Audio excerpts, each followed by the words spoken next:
Kwa majina unaitwa? Naitwa Paulo, naishi Majengo. Ndio. Mungu amekutendea nini? Mungu amenitendea mambo makubwa. Kwanza kabla sijaja hapa nilipiga simu ile miaka nyuma, nilipiga simu, baba akaniombea.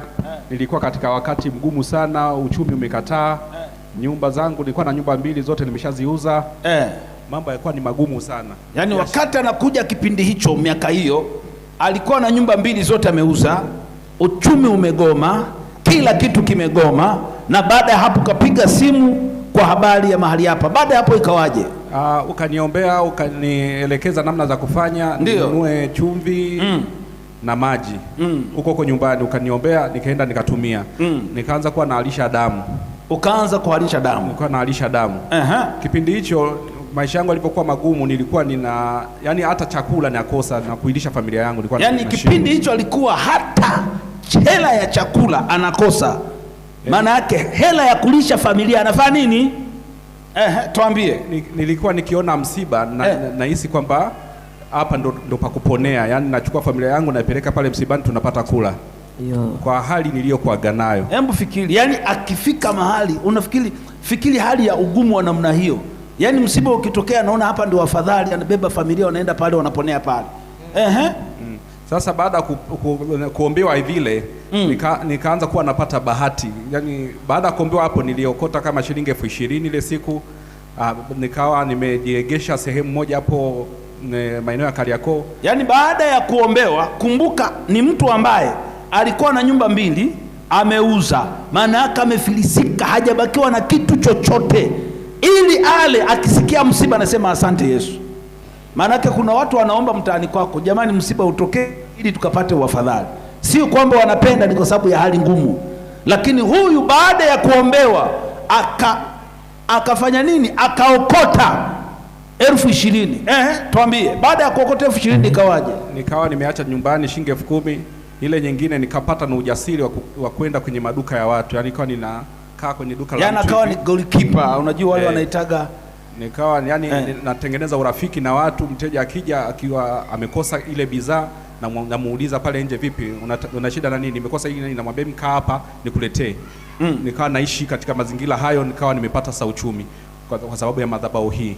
Yani kuanzia hapo akaanza ni kwamba nakaa kwenye duka la mtu, wateja wakija wakikosa bidhaa anaenda na watafutia, anawakalisha pale. Akaacha ile ya kusubiri msiba na kukosa ila chakula nyumbani, maisha yakaanza kwenda. Baadaye tena nikawa nimepata changamoto hapo, nimeshapanuka kama nikawa na mtaji kama milioni 20 hivi. Yani kutoka kwenye hana chochote mpaka mtaji wa milioni 20. Yes. Tabu tena ikaingia. Nikiwa niko kwenye madhabahu hii, tabu ilivyoingia nikawa nimeomba sehemu niongezewe fedha, yani mkopo. Yani kwa sababu ya tabu ile, yani kama vile kuna shetani ilikuwa amenishikilia. Yani ni kwamba iko hivi, alivyotoka hapo, baada ya kwamba alikuwa ni mtu ambaye hana uhakika wa kulisha familia, akaokota 20, akaacha 10,000 nyumbani, akaanza kufanya kazi, manake maisha akaanza kufunguliwa. Kutoka kwenye sifuri akawa na duka lake. Unanielewa? Ambalo kutoka kwenye sifuri akafikisha mtaji milioni 20. Kutoka kwenye duka lake akaongeza duka likawa kubwa. Maana yake alikuwa na duka sehemu, akapanua, akapewa vyumba viwili. Si unanielewa? Akapata changamoto. Baada ya ile duka viwili vile vyumba akapata changamoto, lakini baada akaendelea, akiwa yuko kwenye hii madhabahu akahitaji sasa aongeze mtaji. Maana mambo, unajua unapokuwa na hela mambo yanaongezeka, si unanielewa? Lakini katika hiyo yuko kwenye hii madhabahu, ndo anakushuhudia uone. Ukiona mtu anakuja kwenye madhabahu, kuna mtu anakuwa na siri, kuna mali Mungu amemtoa. Ukiona amefikia leo anashuhudia, hajawahi kushuhudia, ujue kuna mahali Mungu amemtoa, ametengeneza ushuhuda. Tuambie, baada ya hapo ikawaje? Baada ya hapo ilitokea ugumu sana, ila nilikupigia simu, baba ukaniombea. Mambo yakawa mepesi, na hata wateja walikuwa wameshakataa. Yani wamegoma kuingia. Kwa siku nilikuwa yani badala kuuza nilikuwa nauza kama 500,000 600,000. Lakini kuna kipindi nikaanza kuwa nauza ni bidhaa moja tu, labda kama ni 20,000 nalala nayo.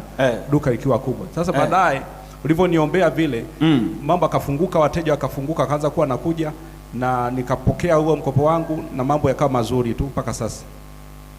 Bwana. Haleluya. Yako wapi makofi kwa ajili ya Yesu? Hayo sio makofi ya toshi, mpigie makofi mzuri Yesu.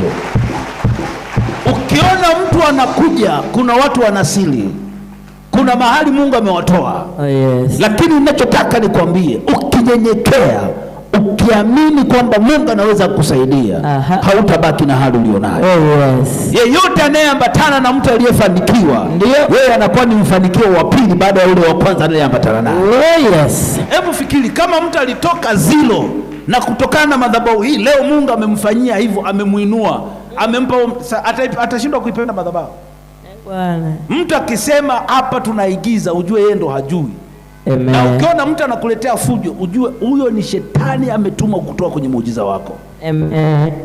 Sina mashaka ninayemtumikia Mungu, Mungu ninayemtumikia ninauweka naye. Unaweza ukang'ang'ana, lakini ukitia bidii na ukasimama, historia yako inabadilika. Amen. Historia yako inabadilika. Na ninamwamini Mungu kwamba amenipa neema ya kuwainua watu ambao watatoka chini, wakiwa juu watasema ni Mungu ametusaidia, ni madhabahu imetutetea, ni Mungu ametufikisha mahali tulipofika. Na haya ndo maombi yangu, ni maombi yangu kwamba nisikutane na watu ambao wamebarikiwa tayari. Nikutane na watu hawajabarikiwa, wakibarikiwa wamheshimu Mungu. Waseme tumefika hapa kwa sababu ya mkono wa Bwana. Tumefika hapa kwa sababu Bwana ametutetea. Bwana ametufuta machozi, ametengeneza historia zetu. Na ndio maana natamani leo kila mtu atoke na uwezo wa kinywa chake kuumba vitu vitokee. Na unaposema viwe, kile unachokitamka, kama kinywa chako kilikuwa hakiwezi kuumba, kianze kuumba kuanzia leo. Ili utoke chini, Mungu akuinua kuketisha. Yes. Mungu autendee mema wanangu, na Mungu aonekane katika jina la Yesu. Amina, amina. Mungu ninayemtumikia akuongeze na kukuinua kwa viwango vikubwa, kwa baraka zisizo na majuto. Acha kuanzia sasa Mungu akatende yaliyo mema katika jina la Yesu. Amen. Amen. Mungu akubariki, mpigie Bwana Yesu makofi. Amen.